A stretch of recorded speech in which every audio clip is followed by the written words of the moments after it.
Santo Yusuf, Engkau Bapa teladan.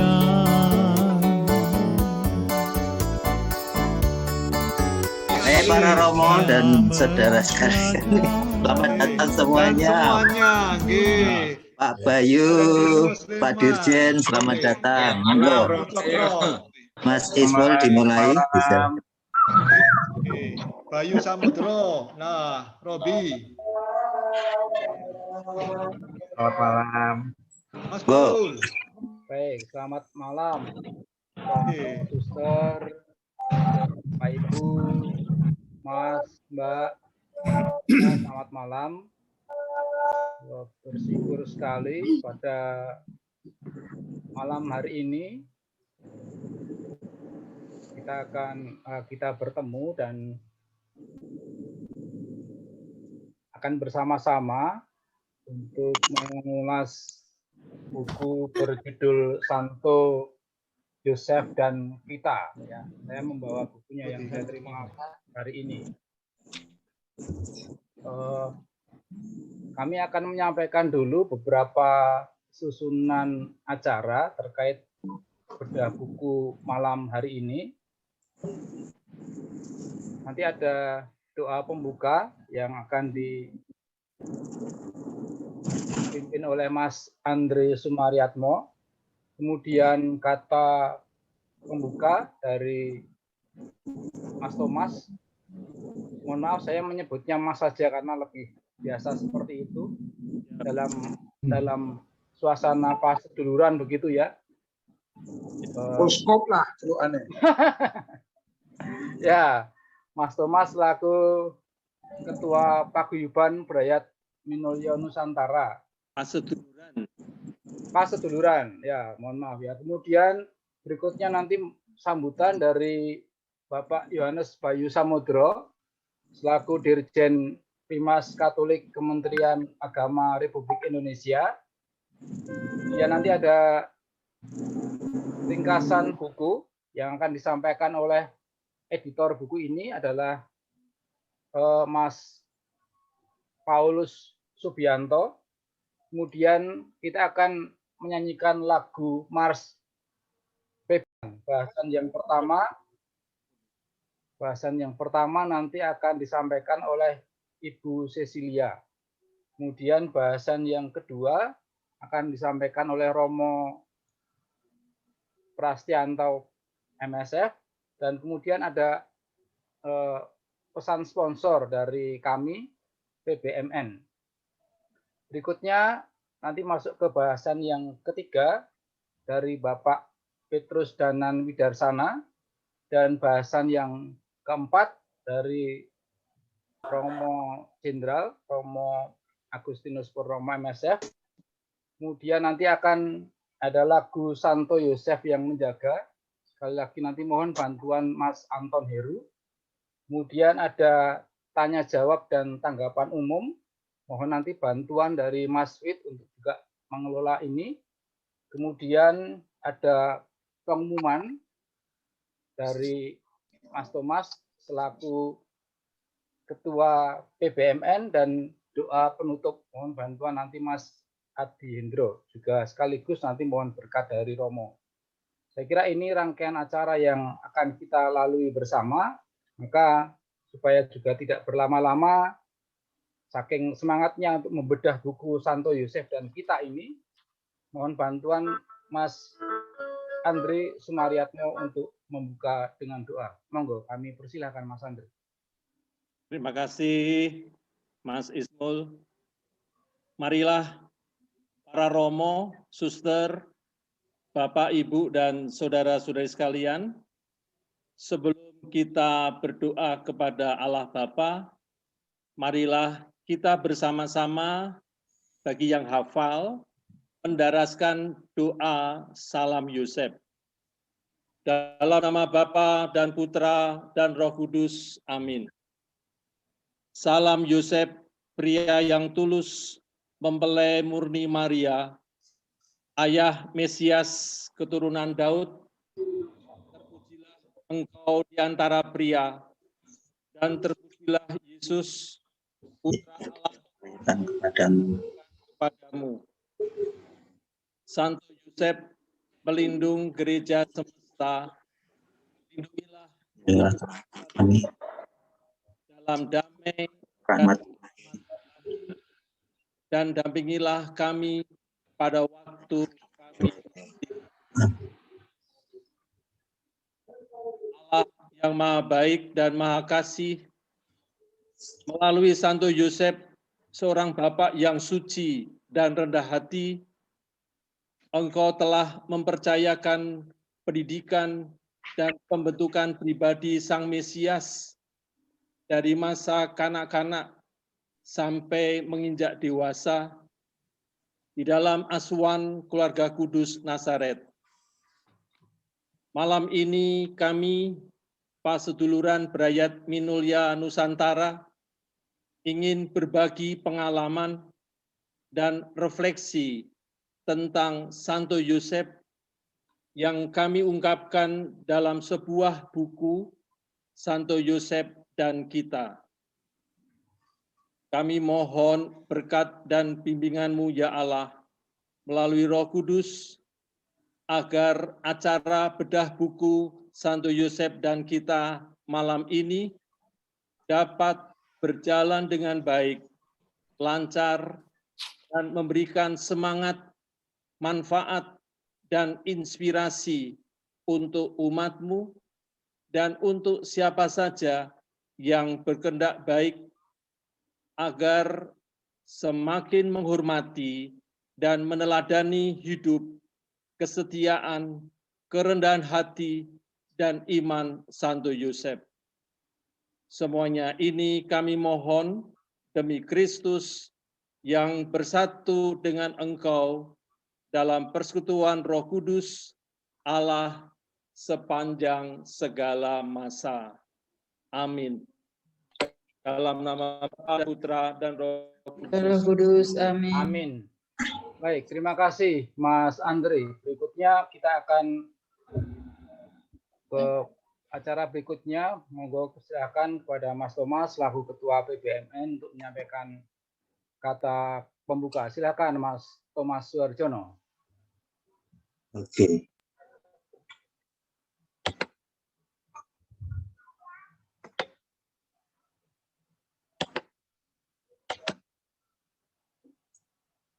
Selamat malam Bapak Dirjen dan para Romo, serta Bapak Ibu, serta saudara-saudari yang terkasih dalam Yesus Kristus. Gembira sekali pada malam hari ini kita dapat bertemu, pun pandemi masih merajalela, tapi kita bisa bertatap muka tanpa masker, yaitu hanya di depan layar komputer saja. Kami adalah PBMN Paseduluran Brayat Minulya Nusantara. Mohon izin saya memperkenalkan diri, saya seorang awam, Thomas Suharjono, yang pernah di novisiat MSF tahun 82, kemudian saya dipanggil Tuhan untuk berkarya di tempat lain, sehingga saya ditahbiskan sebagai awam di Kompas Gramedia tahun 93. Dan kemudian tahun 2019 saya pensiun karena usia, tapi saya mendapat berkat bisa membantu Kementerian Agama di Depok, tempat tinggal saya sebagai penyuluh agama Katolik non-PNS di Kota Depok. Ya, ini buahnya Bapak Dirjen. Dari situ, meskipun saya sudah tidak MSF, tetapi kami masih punya mentalitas yang sama dalam seperguruan dengan Romo Jenderal Purnomo. Ya, PBMN ini didirikan sejak tahun 87 di Jakarta. Saat ini anggotanya tersebar di seluruh Nusantara. Ada yang di Medan dan ada yang di Papua. Ada yang sudah jadi kakek, ada yang masih pemuda. Ada yang baru keluar kemarin minggu yang lalu. Nah, kami jumlahnya ada 172 anggota. Satu orang masih awam, masih imam, yaitu Romo Tokro. ada di Agats, Papua. Dan ada 47 orang yang sudah menghadap Bapak. Dan mereka seperempat dari anggota kita itu menjadi pendoa bagi kita yang masih berziarah di dunia ini. Nah, kemudian pada malam hari ini kita akan bicara mengenai Santo Yosef dan kita. Buku ini untuk menindaklanjuti seruan Bapak Paus Fransiskus Patris Corde di awal tahun atau akhir tahun yang lalu, berdasarkan refleksi pribadi para sedulur. Ada yang sedang galau, ada yang merasa panggilannya sebagai bapak keluarga, bapak asuh dari anak-anaknya, ada yang menjadi pegawai negeri, ada yang bekerja profesional, dan lain-lain. Semoga buku ini menjadi inspirasi bagi iman umat Katolik Indonesia. Kami berterima kasih atas masukan-masukan dari para narasumber nanti.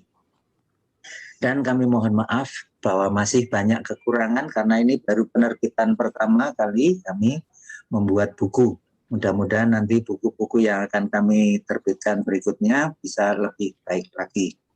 Terima kasih atas segala masukan dan review pada malam hari ini. Untuk kita, semoga bisa memperkaya kita semua dan mudah-mudahan menginspirasi siapapun yang hadir dalam temu online malam hari. Tuhan memberkati. Baik, terima kasih Mas Thomas Harjono, Ketua Pasduluran Barayat Minulyo Nusantara. Kita ke acara berikutnya langsung kepada Bapak Yohanes Bayu Samudro, selaku Dirjen Bimas Katolik Kementerian Agama Republik Indonesia. Tapi sebelum ini saya akan membacakan secara singkat kurikulum vitae Bapak Bayu Samudro. Monggo Mas Wit, nyuwun tulung untuk ditampilkan.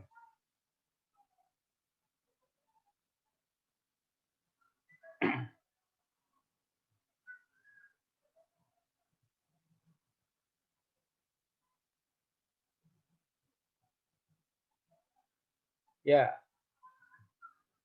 Bapak Yohanes Bayu Samudro lulus program studi psikologi, pendidikan dan bimbingan Fakultas Keguruan Ilmu Pendidikan Universitas Katolik Atmajaya Jakarta. Lulus tahun 1995 dan kemudian melanjutkan pada program Magister Administrasi Manajemen Pendidikan di Universitas Kristen Indonesia Jakarta. Pernah menjabat sebagai Kepala Bagian Pengembangan Sumber Daya Manusia pada Yayasan Hati Suci, dan pada periode tahun 2012 sampai dengan 2018 menjabat sebagai Sekretaris Dewan Pengurus Harian Paroki Santo Laurentius Alam Sutra Kota Tangerang Selatan, Banten. Bapak Bayu aktif dalam kegiatan dan dialog lintas agama di wilayah Tangerang dan Tangerang Selatan, dan bergabung dalam organisasi pencak silat pendidikan Tunggal Hati Seminari, Tunggal Hati Maria, THS, THM. Predikatnya saya kira sudah pendekar ya Pak Bayu, nggih. Dan juga aktif dalam organisasi pembinaan dalam gereja Katolik yang berbasis pembinaan mental spiritual melalui pelestarian budaya leluhur bangsa Indonesia. THS-THM masuk kategori pencak silat. Dan sejak tanggal 10 Agustus 2020, Bapak Yohanes Bayu Samudro menjadi Direktur Jenderal Bimas Katolik Kantor Kementerian Agama Republik Indonesia. Demikian kurikulum vitae secara singkat Bapak Bayu Samudro. Maka kami memberikan kesempatan kepada Bapak Bayu Samudro untuk menyampaikan kata sambutan. Monggo Pak Dirjen.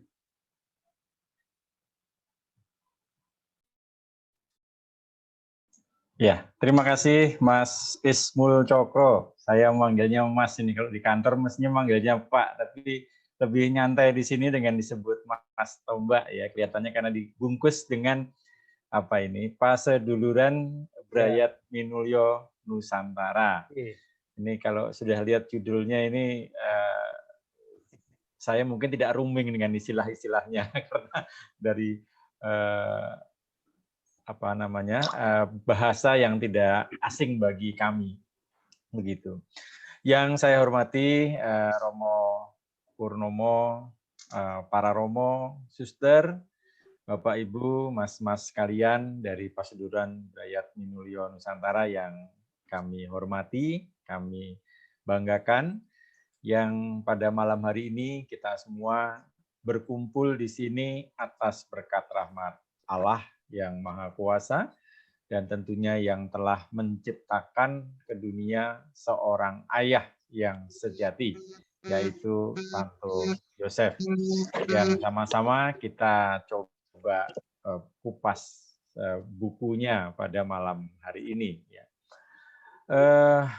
Romo, Bapak dan Ibu, Suster sekalian, pertama saya mengucapkan terima kasih karena telah diajak oleh rekan kami satu kantor, Pak Hari. Kalau dilihat ini memang Pak Hari ini adalah, bagi saya pribadi, adalah orang yang kesekian yang bersentuhan dengan spiritualitas Brayat Minulio. Kalau mau lugasnya disebut jeblinger MSF ini beberapa orang bertemu, nah Pak Hari ini orang yang kesekian. Tiba-tiba ketika saya menempati tugas yang baru, lantas Pak Hari memperkenalkan diri, Pak Dirjen, saya ini mantan MSF, begitu. Namun beberapa orang sebelumnya telah membuat perjumpaan dengan saya.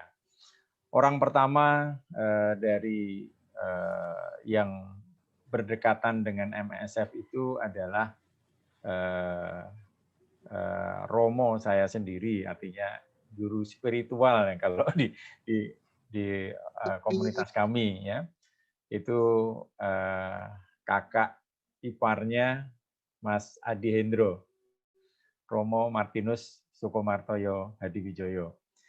Romo Hadiwijoyo ini pada saat masih menjadi calon imam, memang calon imam dari tarekat MSF, lalu harus menempuh jalan hidup untuk bersama dengan keluarga, lantas bekerja dan bergabung melanjutkan panggilan imamatnya menjadi imam diosesan Kusupan Agung Jakarta.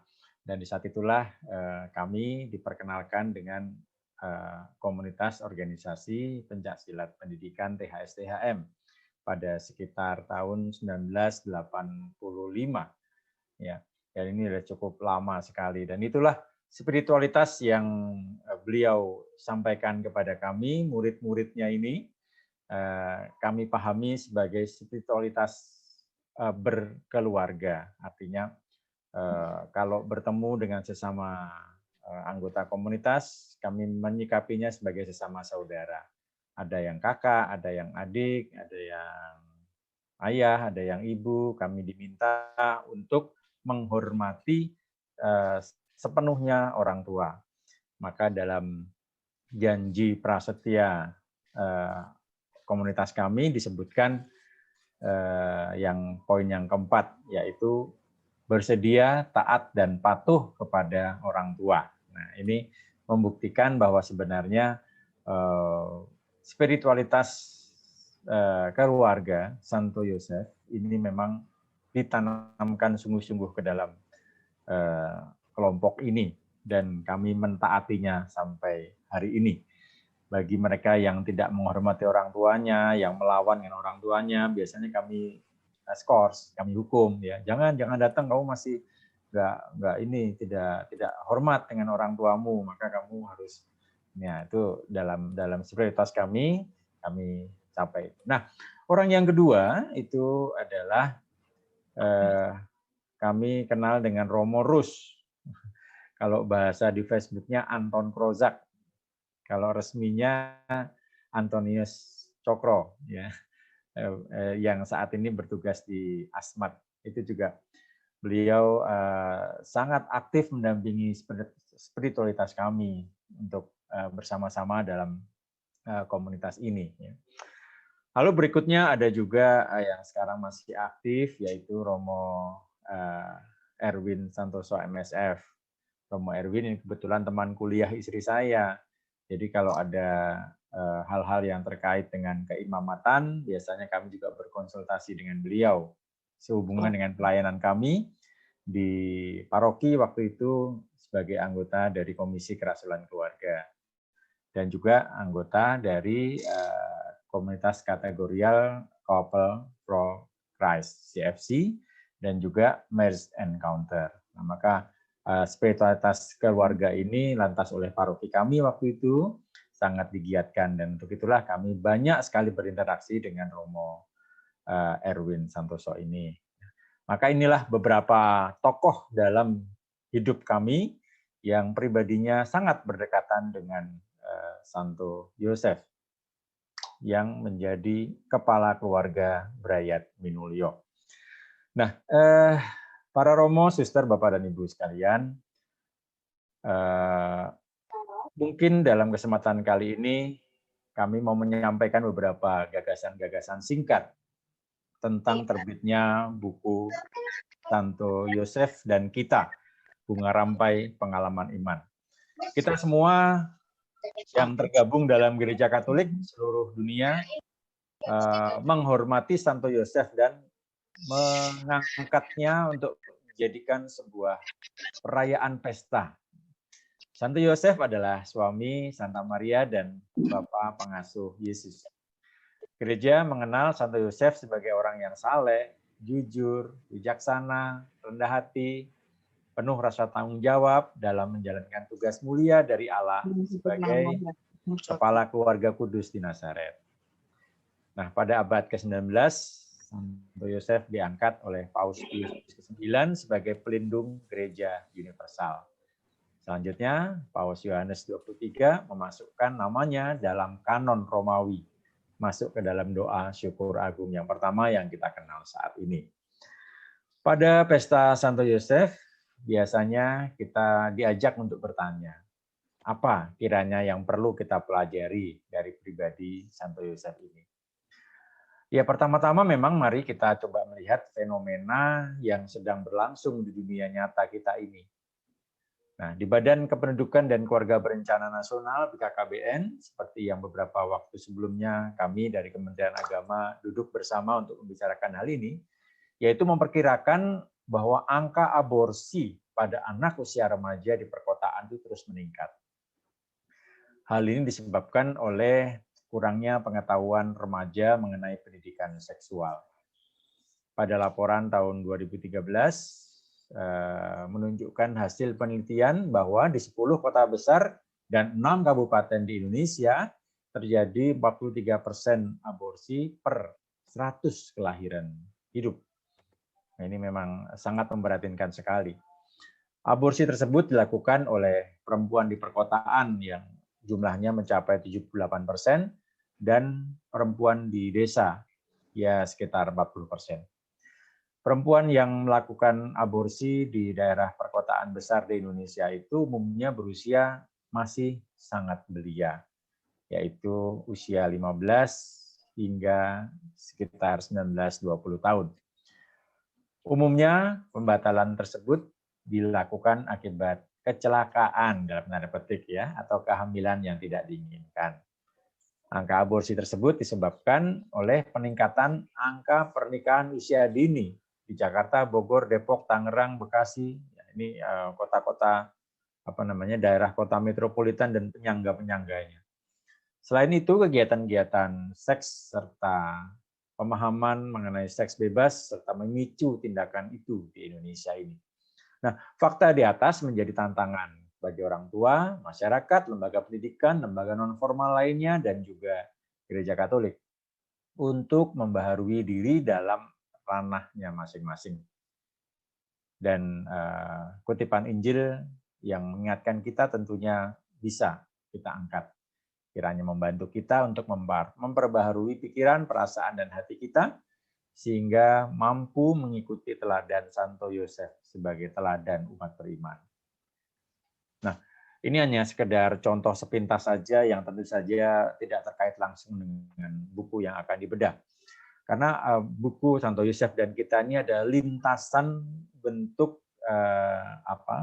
pengalaman iman dari para penggiat aktivis spiritualitas MSF Brayat Minulyo ini. Nah, apa sih sebenarnya yang bisa kita pelajari kalau saya melihat buku yang beberapa waktu lalu dikirimkan Pak Hari ke meja saya? Nah, di situ kayak saya mencoba sepintas membaca, ternyata memang ada hal-hal yang sangat menarik yang bisa kita simak di sini. Yang pertama tentang menghormati kehidupan. Fenomena menggugurkan kandungan seperti yang tadi kami contohkan dianggap sebagai jalan keluar terbaik para remaja untuk keluar dari masalah pernikahan akibat pergaulan bebas dan ditinggal oleh pacarnya yang tidak bertanggung jawab.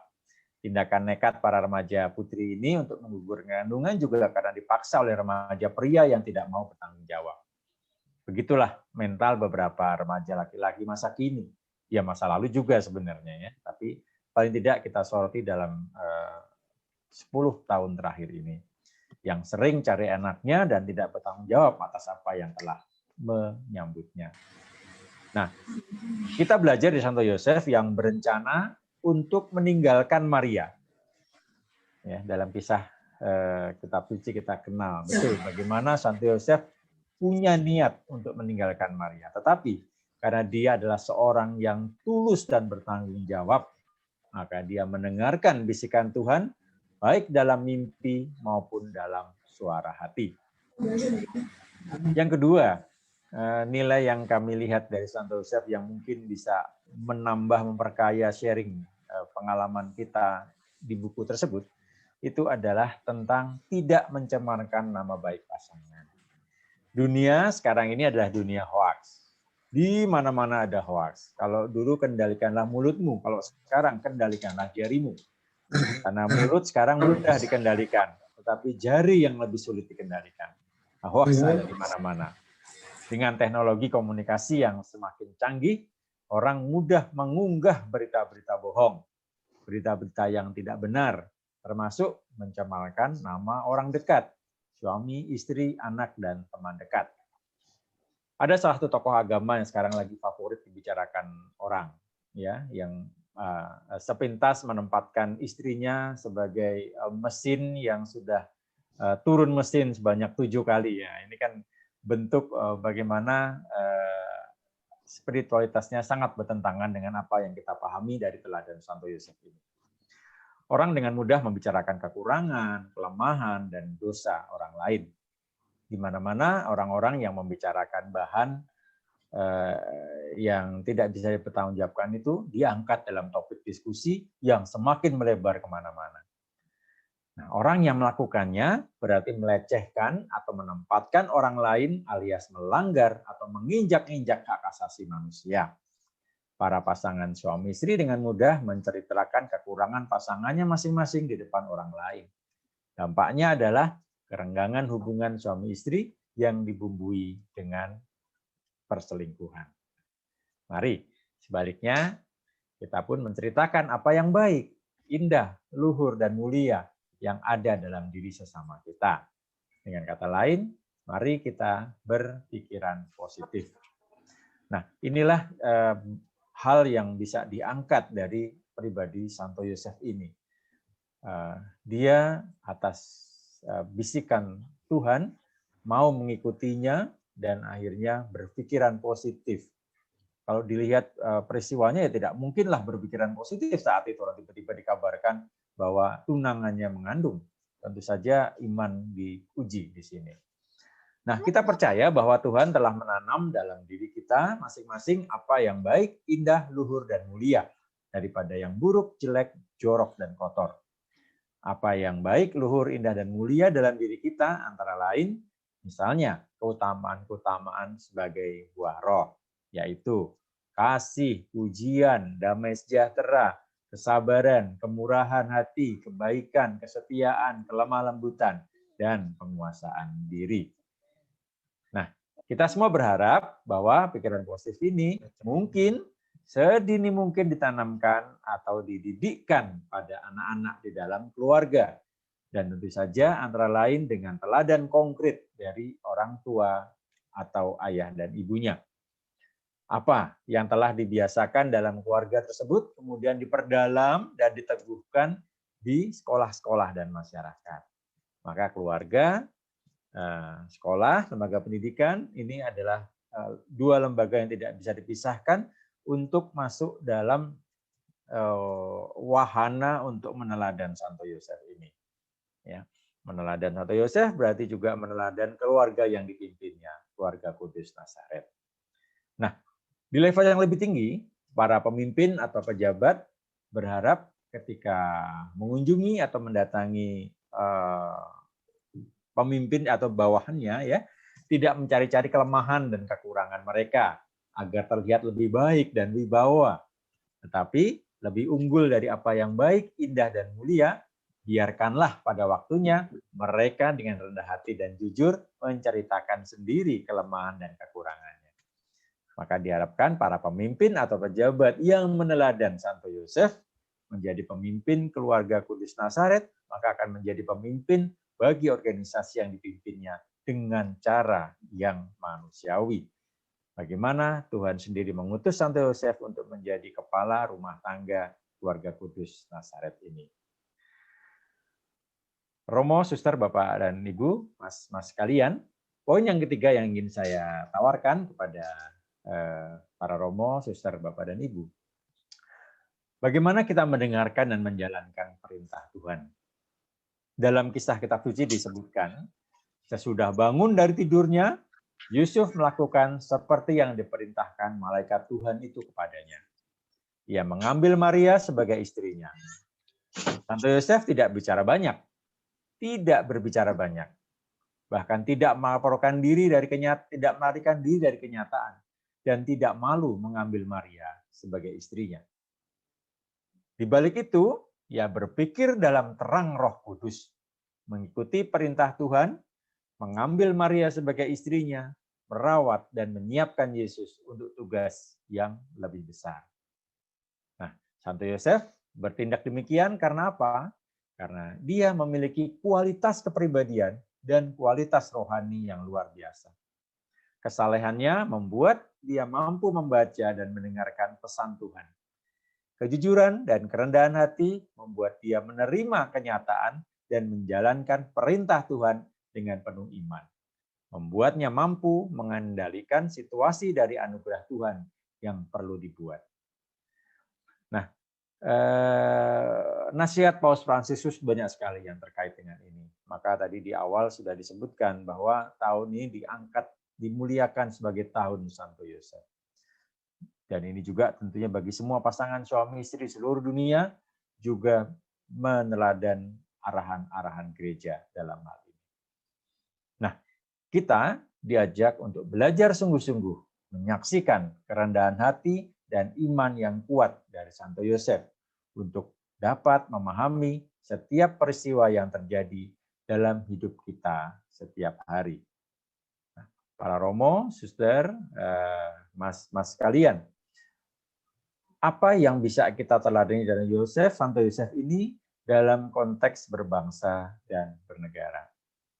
Kita tahu kisah di kitab suci menceritakan tentang tiba-tiba ada pengumuman untuk sensus penduduk, ya. Dan diceritakan pada saat itu Santo Yosef bersama Maria dan anak yang dalam kandungannya itu terpaksa kembali ke negeri asalnya untuk cacah jiwa. Nah, ini dalam cerita-cerita tablo-tablo Natal di masa lalu, ya, ini masih sering diangkat ke permukaan bahwa di sini Santo Yosef memiliki ketaatan yang luar biasa pada pemerintah. Sepenuhnya Santo Yosef bersama Maria betul-betul menjalankan tugasnya sebagai warga negara. Nah, ini semua menandakan bahwa Santo Yosef mengajak kita semua, paseduluran Brayat Minulyon Santara ini, itu untuk bersama-sama mengabdi kepada bangsa, dan juga kepada gereja. 100% Katolik, 100% Indonesia. Yang bisa kita lakukan adalah tentu saja pertama-tama pada komunitas basis yang paling kecil, yaitu keluarga kita sendiri. Dengan menjalankan sikap-sikap yang baik, menjalankan karakter-karakter yang membangun, maka keluarga yang ada di dalam lingkup terkecil dari pribadi kita lantas menjadi teladan bagi keluarga-keluarga yang lain. Ibarat batu pondasi, maka batu pondasi ini menjadi sangat kokoh karena digabungkan dengan batu-batuan yang lain dan akhirnya menjadi bangunan yang juga kokoh. Nah, inilah analogi dari bangsa kita. Bangsa yang besar Indonesia ini, yang menduduki peringkat keempat penduduk terbesar di dunia, itu tidak akan pernah bisa sekokoh ini kalau kita tidak memiliki naluri membangun keluarga yang kokoh pula. Nah, maka itulah di semua agama, kita di Katolik, teman-teman kita di Kristen, teman-teman kita di Islam, Hindu, Buddha, memiliki pendekatan-pendekatan keluarga menurut spiritualitasnya masing-masing. Kekatolikan punya teladan Santo Yosef untuk menguatkan fondasi terkecil dari sebuah bangsa dan negara ini. Dan itulah kita hadir di sini melalui buku Santo Yosef dan kita ini sungguh menjadi sesuatu yang bermakna, karena di sini kalau saya baca semuanya adalah permenungan pribadi yang di situ sangat meneguhkan buat siapapun yang membacanya. Bukan hanya mereka, maaf kata, bukan hanya yang beragama Katolik. Kalau saya membayangkan kalau ini dibaca oleh mereka-mereka yang di luar Katolik, mereka pun akan melihat bahwa apa yang diteladani oleh tokoh di dalam buku ini itu sungguh-sungguh meneguhkan, sungguh-sungguh menjadikan inspirasi untuk membangun sebuah keluarga. Tetangga kita menyebutnya keluarga yang sakinah, mawadah, dan warohmah. Artinya Santo Yosef pun juga menjadi kepala rumah tangga gereja yang saat ini telah menyatukan kita semua. Romo, Suster, Bapak dan Ibu sekalian, demikian inspirasi yang bisa kami tawarkan kepada para Romo, Suster, Bapak dan Ibu, Mas-mas sekalian, dengan harapan semoga buku Santo Yosef dan kita, Bunga Rampai Pengalaman Iman ini, yang diterbitkan atau diangkat ke permukaan melalui Paseduluran Brayat Minulya Nusantara, ini bermakna untuk kita semua, untuk warga gereja, juga untuk warga bangsa. Dan semoga pertemuan kita pada malam hari ini membuahkan inspirasi-inspirasi baru untuk saling meneguhkan, saling menguatkan demi kebersamaan kita, kesejahteraan umat, dan juga kemakmuran bangsa. Demikian yang bisa kami sampaikan. Sugeng Dalu berkah dalam. Sugeng Dalu berkah. Dalu berkat dalam. Kita beri untuk Pak Dirjen. Dalu berkat dalam. Oke, terima kasih Pak Dirjen Nuwun. untuk kata sambutan yang sekaligus juga memberikan poin-poin penting dalam buku Santo Yosef dan kita ini. Saya tidak akan mengulang banyak tentang apa yang sudah disampaikan Bapak Dirjen, supaya juga apa yang sudah kita dengar itu tadi menjadi frame bagi kita untuk berproses untuk bahasan-bahasan berikutnya.